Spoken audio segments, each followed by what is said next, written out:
મુક્ત રાખવા માટે યુદ્ધના ધોરણે કામગીરી ચાલી રહી છે ત્યારે વિશ્વામિત્રી પ્રોજેક્ટની કામગીરી પણ યુદ્ધના ધોરણે આગળ વધી રહી છે।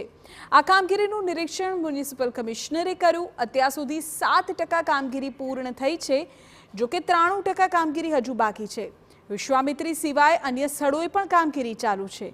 આ પ્રોજેક્ટમાં 70થી વધુ કર્મચારી અધિકારીઓ કામે લાગ્યા છે। આગામી જૂન 10 પહેલા કામગીરી પૂર્ણ કરવાનું આયોજન છે।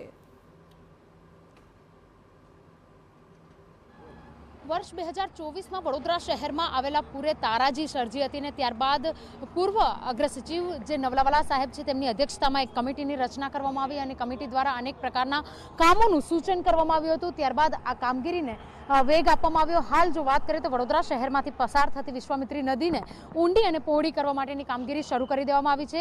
जे रीते वात करीए छेल्ला 10-15 दिवसथी आ जे कामगीरी छे ते सतत चालू छे।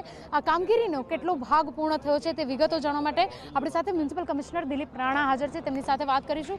सर, जे प्रकारे कामगीरी दिवस रात करवामां आवी रही छे, केटली कामगीरी पूर्ण थई छे अने एटलो विश्वास छे के जून महीनो ज्यारे वरसाद शरू थशे ए पहेला आ कामगीरी पूर्ण थई जशे? અત્યારે આજે મંગલ પાંડે બ્રિજ છે ત્યાં કામગીરીનું નિરીક્ષણ કરી રહ્યા છીએ અને લગભગ આમ ઓવરઓલ ગણીએ તો 7% કામગીરી થઈ છે। ઇન ટર્મ્સ ઓફ ક્વોન્ટિટી 5% કામગીરી થઈ છે અને આજે લગભગ 100 જેટલા ડમ્પર અને ઓવરઓલ મશીનરી ગણી તો 150 જેટલી મશીનરી સાથેની આ કામગીરી થઈ રહી છે। એનાથી પણ વધારે મશીનરી મૂકી અને લગભગ 100 દિવસમાં કામગીરી પૂર્ણ કરવાનો અંદાજ છે। ગઈકાલે લગભગ 11,000 M³ માટી અને ડીસીલ નદીને કરી હતી। આજે લગભગ 12,000 પ્લસ M³ ડીસીલ થવાનો અંદાજ છે। બિલકુલ, જે રીતે 100 દિવસનો ટાર્ગેટ લીધેલો છે, અધિકારીઓ મારફતે દરરોજનો કરવામાં આવતો હોય છે, દરરોજ રિપોર્ટ તૈયાર થતો હોય છે। આ વર્ષે ચોમાસું જ્યારે શરૂ થશે એ પહેલાં આ કામગીરી પૂર્ણ કરી દેવા માટેના આપના દ્વારા વિશ્વાસ પણ વ્યક્ત કરાયો છે। નહીં, આ કામગીરી 100 દિવસમાં અમે પૂર્ણ કરવાનો ટ્રાય કરીએ છીએ। મે એન્ડ અથવા 10 જૂનની પહેલાં વચ્ચે ક્યાંક આ કામગીરી પૂરી થવાનો અમારો અંદાજ છે અને એ પ્રમાણે એ સ્કેલના મશીનરી અમે ડિપ્લોય કર્યા છે અને હજી પણ વધારીશું। એટલે અમારો એવું માનવું છે કે 5 જૂનની આજુબાજુ લગભગ આ કામગીરી 100% પૂરી થવી જોઈએ। ટોટલ કામગીરીની અંદર કેટલા કર્મચારીઓ લાગેલા છે? કારણ કે મેન પાવર વગર આ કામગીરી કરવી શક્ય નથી। જ્યારે અધિકારીઓ, કર્મચારીઓ તમામ લોકો લાગેલા છે, કેટલા લોકો વડોદરા શહેરને પૂરથી બચાવવા માટેની જે કામગીરી છે તેની અંદર લાગેલા છે?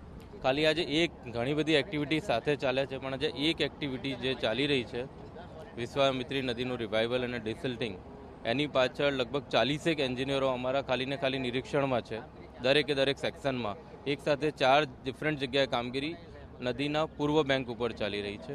એટલે 40 જેટલા અમારા એન્જિનિયર્સ અને જુનિયર ક્લર્ક્સ અહીંયા ડિપ્લોયડ છે।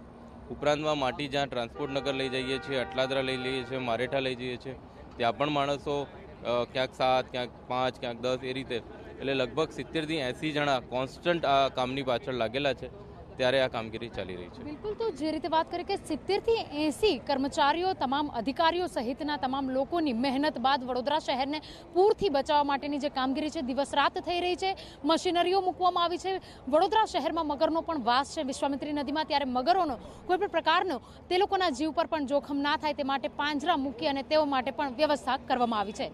કેમેરા પર્સન રોહિત ગોયલ સાથે અંજલિ ઓઝા, TV9 વડોદરા।